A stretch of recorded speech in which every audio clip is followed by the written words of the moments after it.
Assalamualaikum warahmatullahi wabarakatuh. Kami dari kelompok 5 ingin mempresentasikan tentang tahap-tahap dalam manajemen perubahan. Kepada dosen pengampu Ibu Dr. Dewi Mutiningsih, kami ingin memperkenalkan diri terlebih dahulu. Yang pertama saya Ilmi Azam. Saya David Setiawan. Saya Rizky Atullah. Saya Rosid Wahyu. Oke, kita masuk ke pendahuluan. Yaitu perubahan merupakan sesuatu yang tidak terelakkan dalam organisasi, terutama dalam era globalisasi yang penuh dengan kompetisi dan perkembangan teknologi yang besar. Agar organisasi dapat tetap kompetitif dan relevan, perubahan harus dilakukan secara terencana dan terstruktur melalui manajemen perubahan. Nah, kita masuk ke tahap 1, yaitu membangun kebutuhan untuk melakukan perubahan. Nah, tahap awal yang paling penting adalah mengenali dan menyadari kebutuhan untuk perubahan. Tanpa adanya kebutuhan yang jelas, perubahan tidak akan mendapatkan dukungan penuh dari semua pihak dalam organisasi. Yang pertama ada identifikasi gap, yaitu organisasi harus mengidentifikasi perbedaan antara situasi saat ini dengan keadaan ideal yang diinginkan. Nah, ini membantu mengungkapkan kebutuhan mendesak untuk berubah. Contohnya adalah kalau perusahaan retail ingin beralih dari toko fisik ke toko online. Nah, pada tahap ini manajemen menyadari bahwa tren belanja konsumen telah berubah. Orang-orang lebih suka berbelanja online daripada datang langsung ke toko fisik. Manajemen mengidentifikasi kebutuhan untuk beralih ke platform e-commerce sebagai bentuk perubahan yang perlu dilakukan agar tetap relevan di pasar. Yang kedua ada komunikasi yang efektif. Komunikasi harus menekankan manfaat jangka panjang dari perubahan serta mengatasi kekhawatiran yang mungkin timbul. Contohnya, ketika perusahaan akan mengadopsi software baru untuk manajemen proyek, tim manajemen menjelaskan kepada karyawan bahwa meskipun ada waktu penyesuaian dalam jangka pendek, software ini akan meningkatkan produktivitas dalam jangka panjang. Mereka juga menyampaikan bahwa software tersebut dapat mengurangi beban kerja administratif yang menjadi perhatian beberapa karyawan. Selanjutnya yang ketiga ada membangun kesadaran. Nah, dengan membangun kesadaran di seluruh lapisan organisasi tentang pentingnya perubahan, manajemen akan lebih mudah mendapatkan buy-in atau dukungan dari karyawan dan pihak-pihak terkait.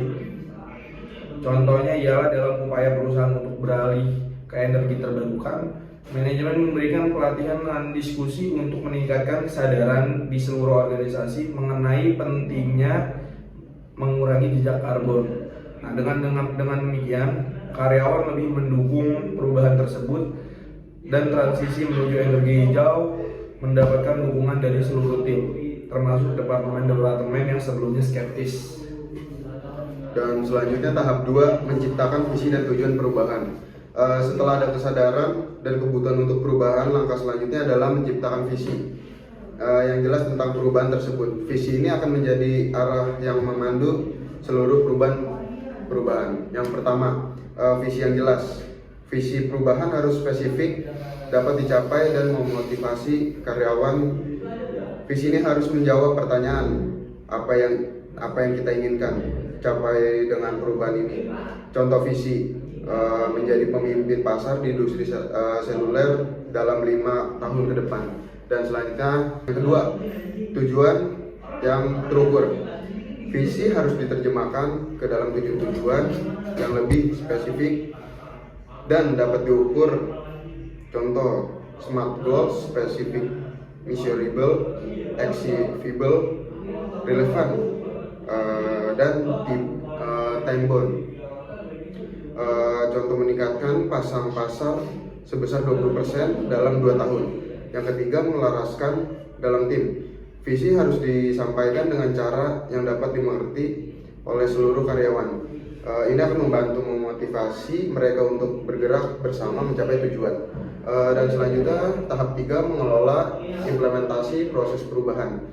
Tahap ini berfokus pada pelaksanaan perubahan yang direncanakan. Meski visi dan tujuan telah ditetapkan, jika implementasi tidak dikelola dengan baik, perubahan bisa gagal. Yang pertama, sistem penghargaan. Untuk meningkatkan win dalam komitmen, organisasi perlu menciptakan sistem penghargaan yang mendukung perubahan. Hal ini bisa berupa insentif, pengakuan atau promosi. Yang kedua, anggaran yang mendukung anggaran untuk implementasi harus dipersiapkan dengan baik, termasuk alokasi dana untuk pelatihan teknologi baru atau infrastruktur yang diperlukan. Yang ketiga, melaraskan dengan tim. Kebijakan lama yang tidak mendukung perubahan harus direvisi atau diganti dengan prosedur yang lebih sesuai. Kebijakan yang jelas akan membantu menjaga proses perubahan tetap sejalan dengan tujuan. Dan selanjutnya dibacakan dengan Selanjutnya, support system untuk change agent. Change agent adalah individu yang berperan penting dalam mengimplementasikan perubahan di organisasi. Contohnya, sebuah perusahaan teknologi yang ingin beralih ke model kerja hybrid atau gabungan bekerja dari kantor dan jarak jauh, memberikan pelatihan berkelanjutan bagi tim manajemen dan departemen HR untuk mendukung mereka dalam menangani transisi ini. Pelatihan mencakup cara memimpin tim jarak jauh dan membangun budaya kerja yang inklusif secara virtual. Selanjutnya, pengembangan kompetensi baru. Dalam proses perubahan, seringkali karyawan perlu mempelajari keterampilan baru agar selaras dengan arah perubahan. Contohnya, ketika sebuah rumah sakit memperkenalkan sistem rekan medis elektronik atau Electronic Medical Records (EMR). Seluruh staf medis dan administrasi diberi pelatihan tentang bagaimana menggunakan perangkat lunak tersebut. Karyawan mungkin perlu pelatihan ulang untuk menguasai teknologi baru dan proses kerja yang berbeda. Selanjutnya, monitoring dan evaluasi. Setiap perubahan yang sedang diimplementasikan perlu diawasi dan dievaluasi secara berkala untuk memastikan perubahan tersebut berjalan sesuai rencana. Contohnya, setelah mengimplementasikan strategi pemasaran digital baru, sebuah perusahaan retail memonitor hasil kampanye mereka selama 3 bulan.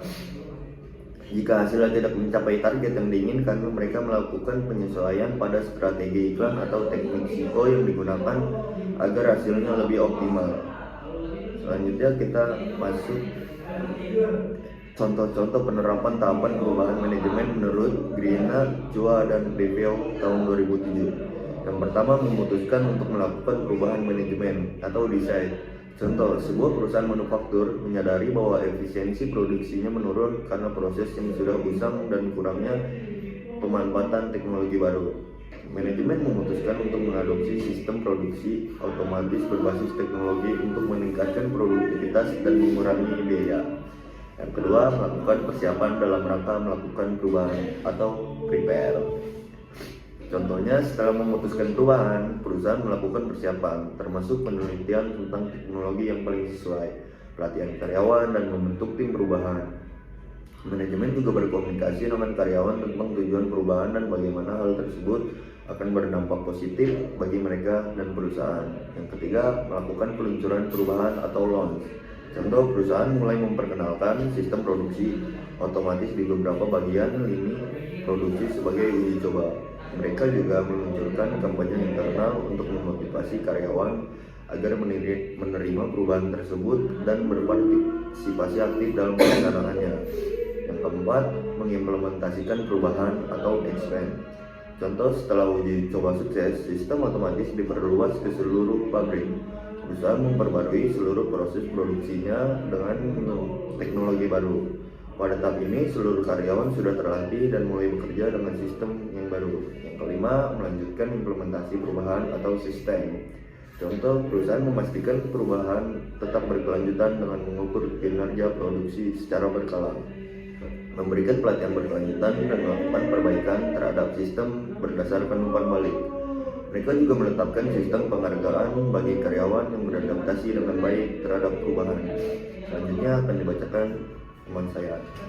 Selanjutnya ada strategi mengatasi penolakan perubahan. Resistensi terhadap perubahan adalah hal yang umum terjadi dalam organisasi. Oleh karena itu, penting untuk memiliki strategi yang efektif untuk mengatasi penolakan.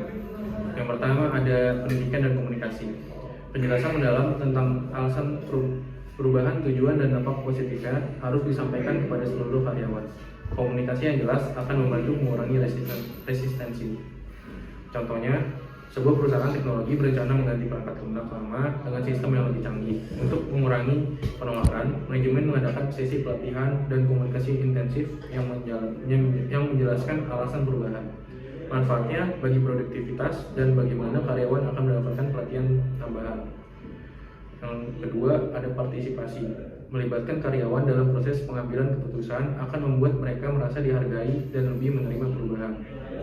Contohnya, dalam proses perubahan kebijakan kerja jarak jauh, manajemen mengundang perwakilan dari berbagai departemen untuk berpartisipasi dalam rapat perencanaan. Ini memungkinkan karyawan merasa terlibat dalam proses pengambilan keputusan, sehingga resistensi berkurang. Yang ketiga, memberikan dukungan.